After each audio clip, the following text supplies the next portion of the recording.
All right, that Women's Evolution main event was insane. I'm in my car because I have a plant trial that's going to start in like 20 some odd minutes. So, wow. Not what I was expecting for a finish. So we might as well go through this in match order. Triple threat: Lyra, Bayley, and Becky. Solid match. I love that finishing pin sequence. Where Bayley went for kind of like a high stack pin, and then Becky kind of slid over her and got her into a backslide. That was brilliant, and that was really hard to pull a technical aspect, but fantastic match. Lyra looked like she belonged. Typical triple threat where it's like two people in the ring because the third person gets taken out.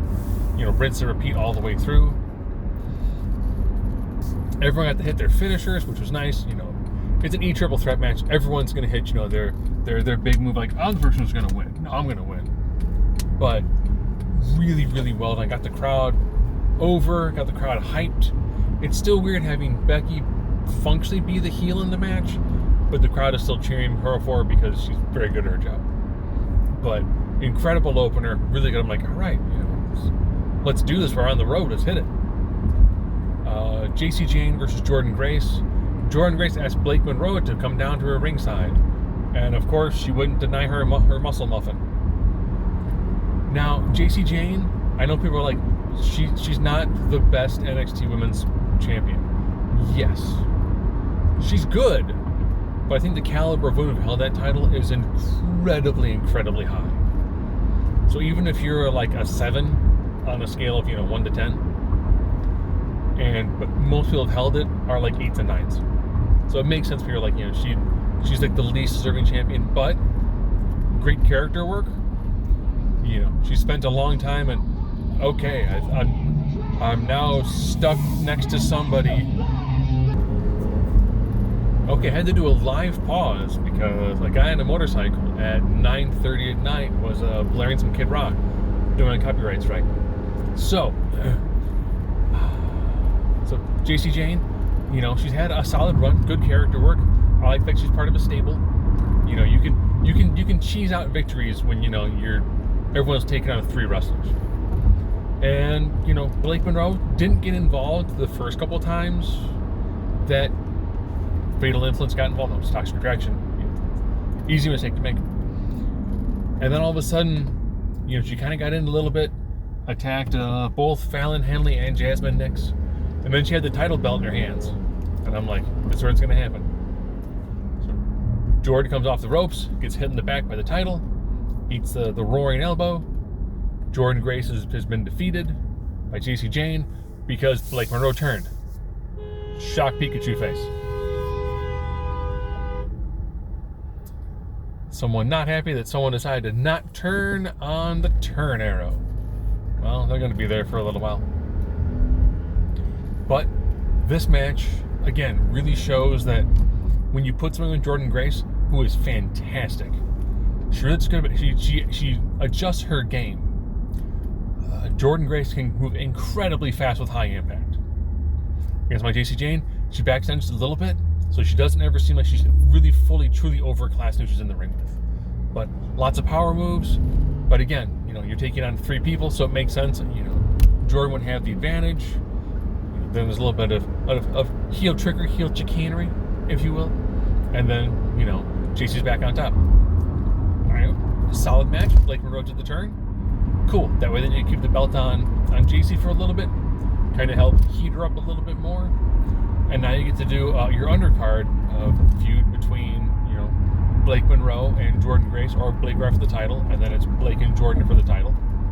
I'm fine with it. It's good. It did what it needed to do. Trish Stratus versus Tiffany Stratton. I will probably get their names mixed up because they're both TS names. Trish, still looks really good in the ring. And Tiffany, again, solid in the ring too. Some of their spots, you can tell that Tiffany's athleticism didn't match well with Trish. There was some spots you kind of went, that probably could have been crisper, but Trish doesn't have, a tremendous amount of reps in the ring. And as they kept on talking about it, they're like, oh, this is kind of like the female version of Gunther Goldberg. And I'm like, kind of? Yeah. But Trish didn't look incredibly out of place in this sort of match. Of course, foregone conclusion, Tiffany was going to win. I knew Trish could hit all of her greatest hits, so we saw Stratisfaction. I liked the one off the apron. I think that Tiffany went to go for like a suplex, and it was a camera angle thing. It looked like Trish actually grabbed the middle rope to stop the suplex, to then hit Stratisfaction. No, Stratosphere, sorry. Hit the Stratosphere from the apron to the outside. Thought that was a nice move. I'm like, I like that. That's good. Tiffany hit a really nice, I will just say, suplex and a backbreaker, which looked ridiculous. But, Trish could hit all of her moves. She got hit her Stratisfaction, got hit her chick kick, Stratosphere from the apron to the outside as well as off the top rope. And then, Tiffany just was able to be just that much better. Hit the PME and retained. Okay, fine with that. It makes sense. And then we go on to the no holds barred match between Naomi and Jade. This match was shorter than I thought it was going to be, but it had the brutality. I liked the table spots they did. Seeing Jade go back first into the Slim Jim Memorial official branded table. Using the other table, trying to use the legs of it to blind Jade. That was nice by Naomi. I like the fact that Naomi had like razor blades on her gear. It looks pretty cool. I'm like, all right, I like that. Bianca kept on kind of working the whole, I don't want this match to keep on going. Please stop trying to kill each other. So she kept the storyline going. Jade is getting better in the ring. You can tell she really needs somebody to help guide her through the match. And seeing her hit Jaded pretty much from the top rope to put Naomi through a table. And this time when Jade put someone through the table, she actually made sure to move the shoulder, to have the shoulder be down for the 3 count. Okay. So both Jade and Tiffany won to make their way through their inevitable battle heading up at SummerSlam. I was like, okay, this is good. I like where we're going. Was that before or after the 4-way? Okay, well, what about the 4-way women's match? The 4-way women's tag match. So many hair colors. I did like the fact that Charlotte got cheered, like legitimately cheered. I was happy to see her. I think her current work with Alexa Bliss is doing fantastic work for her. I think it's allowed her to kind of relax, be more at peace, and just kind of enjoy what it is that she's doing. So you had Charlotte and Bliss, Kabuki Warriors, Zaruka, and Judgment Day. This time being Raquel and Roxanne. I liked seeing Roxanne and Alexa Bliss. I thought they had a nice flow to them. It's one of the few times you have two smaller wrestlers who work two very different styles. Roxanne's more technical, where Bliss is kind of more of a brawler. Just weird to say for someone who's that small, but looked really good. We got to see Soul Snatcher, so Sol Ruka got to get her big move over. We again had Zarya spearing Sol Ruka. Again, it was one of those things where she was lining up to hit her spear on somebody, and someone, saved her tag team partner. This time it was Charlotte saving Alexa Bliss.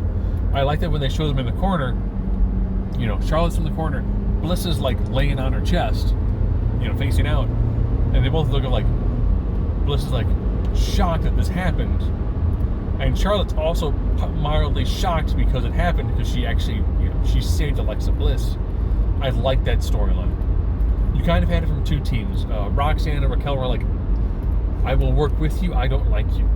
Or Charlotte and Alexa are like, I will work with you, but we're not friends.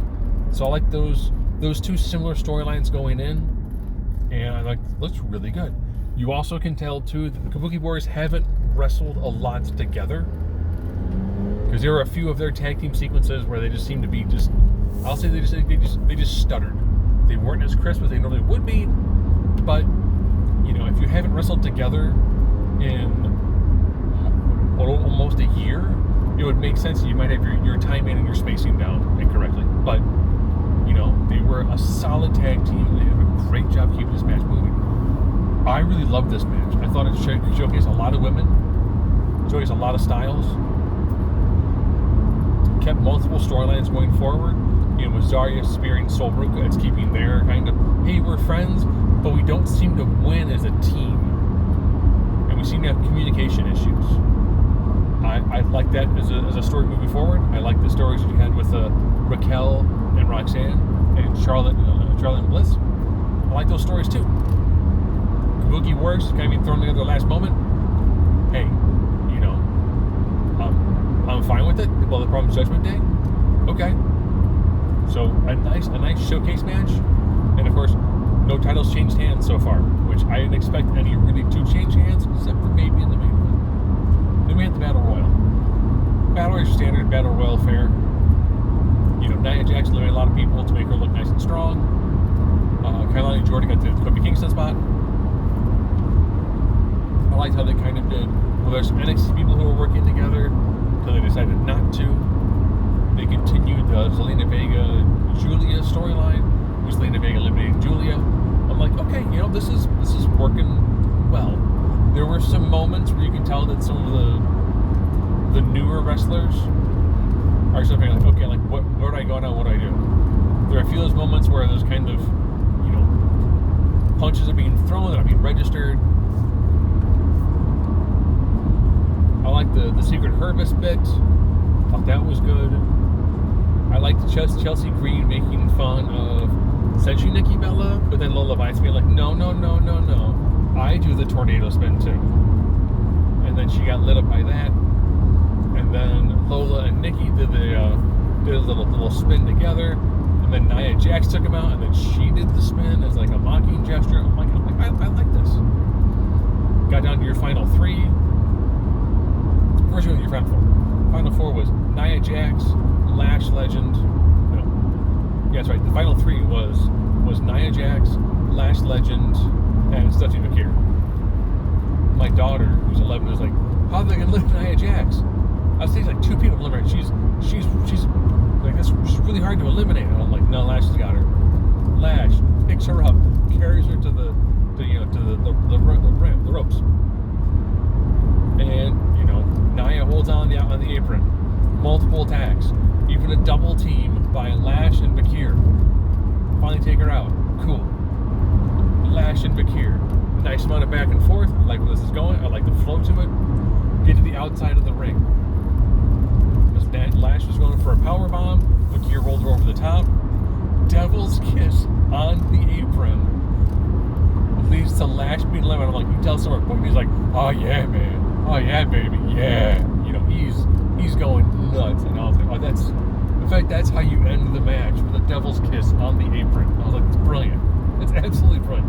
Whoever thought that up was like, are we gonna have Stephanie win? And they were like, devil's kiss on the apron? What? Yeah. Devil's kiss to Lash on the apron. Lash will go for a powerbomb to carry over. Fine.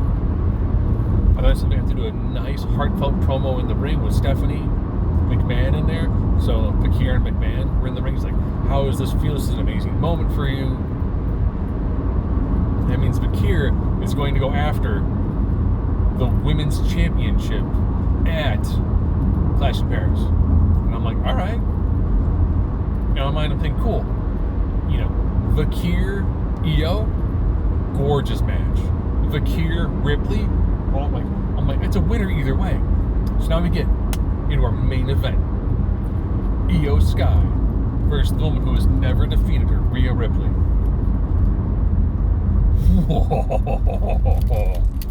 Wow. As much as people are like, you know, I'm tired of seeing Rhea Ripley have matches with Io Sky, I don't think how you can be tired of seeing these two work. That was an incredible match. Love the back and forth. Love how, you know, Io would just flip out of the move and then do her taunter. Io crazy. And then, you know, Rhea would kind of get her back in a corner, back away, do the same thing to her. You know, great ring work, super crisp. It's one thing like, this is easily the match of the night. Easily. Love the back and forth. I'm like, oh, we're gonna get a ref bump. Got the ref bump. Rhea hits a riptide, and we're probably like 20 some odd minutes in the match by now. Visual pin, ref's taken out. Rhea's not getting it. They then brawl outside of the ring, up to a set of bookcases, a set of cases. It's like, we're gonna see powerbomb? No. Rhea gets knocked off of it. Io from like 20 feet in the air, high crossbody. They then fight back to the ringside. And I'm like, this is insane. This is just incredible. Over the moonsault. 1, 2, 3. No, Rhea kicks out. Crowd just blown up. Crowd can't handle it. Crowd's like, I don't know what to do. I'm gonna clap my hands so hard and screaming, like my hands are on fire, my lungs are bleeding. Rhea going for the top rope riptide, reversed into a Spanish fly. Naomi comes down. Crowd's like, no, because everyone's thinking, all right, well, the plan is Jade, Tiffany, and then Naomi's gonna come after Jade if she beats Tiffany, or if Tiffany she defeats Jade. Like that's the way she's going. No. Naomi cashes in. There was an issue with hitting like the ring bell at the right time and getting the match started. She blasts Io in the head with the briefcase. Throws Rhea Ripley into the turnbuckle. Split like a moonsault. 1, 2, 3. We end the second ever Evolution with Naomi as champion. She is cashed in. That piece was removed from the board. And it's like wait a minute. So, does that now mean currently?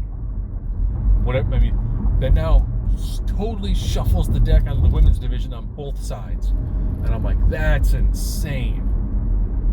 Completely and totally insane. And I'm like, okay.